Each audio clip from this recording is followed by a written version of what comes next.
Need computer training for a group or office?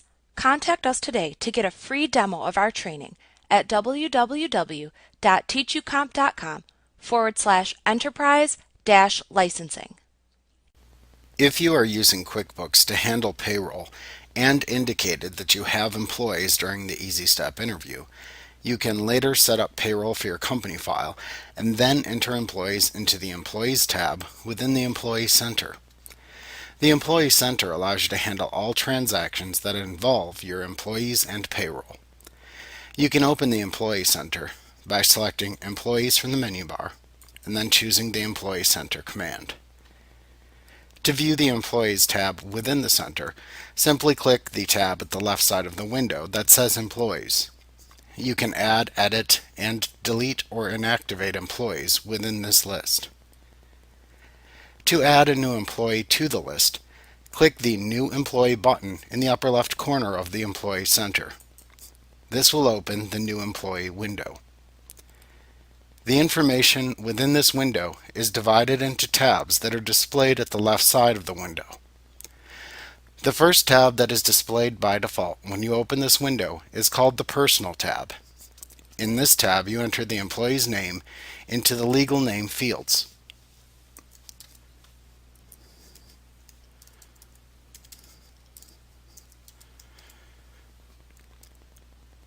You then enter their name as it should appear on their paychecks into the Print on Checks as text box. Then enter their Social Security number into the Social Security number field.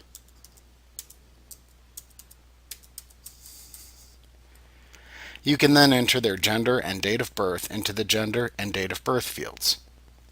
When you've finished data entry on this tab, click the Address and Contact tab to continue.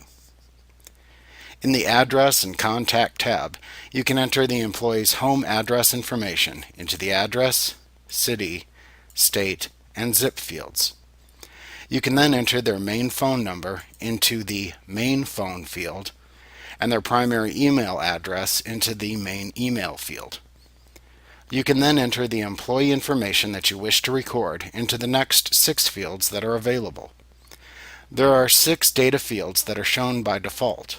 However, for each field, you can select what data to record by choosing the name of a data field from the drop-down field labels that are shown. You can then record the associated employee information within the adjacent data field to the right of each drop-down label.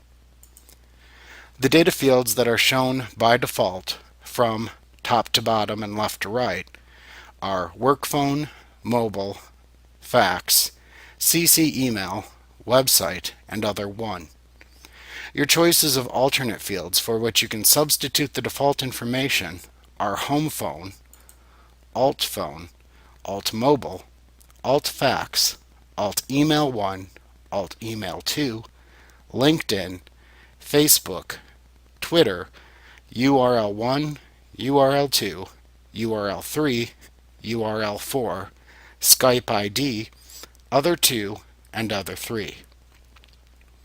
Once you've entered any employee information you wish to record, click the Additional Info tab at the left to continue.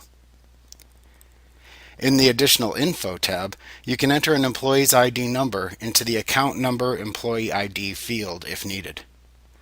You can also enter any information into whatever custom fields you create for your employees into the Custom Fields section on this tab.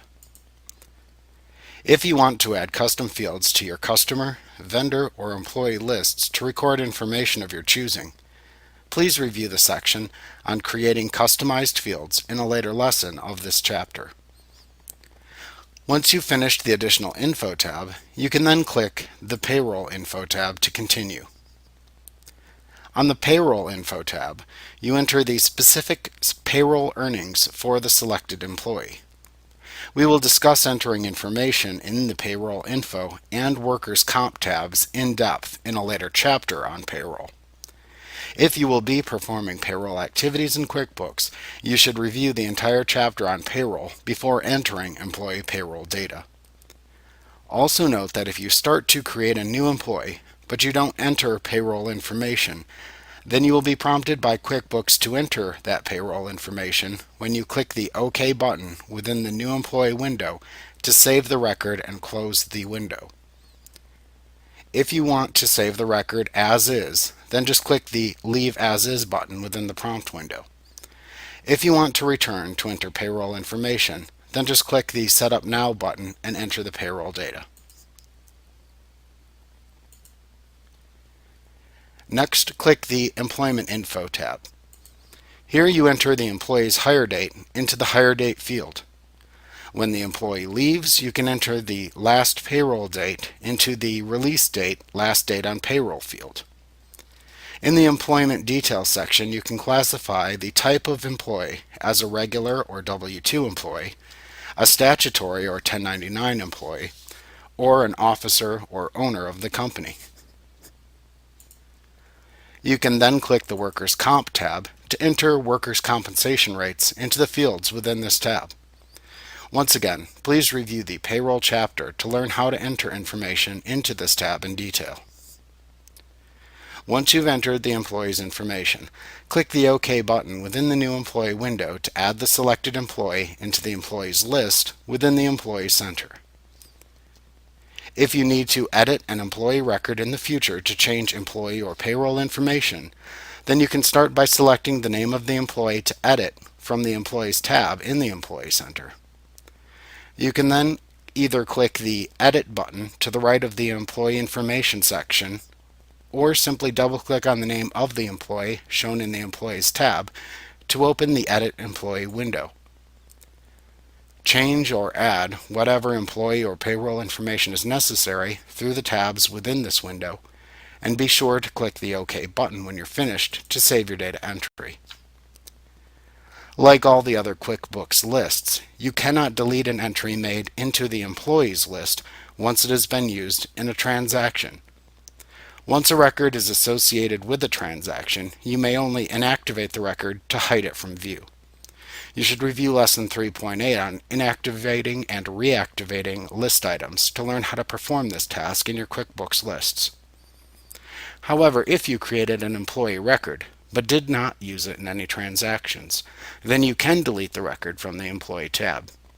To do this, first select the record to delete from within the employee list, and then choose Edit, and then the Delete Employee command from the menu bar.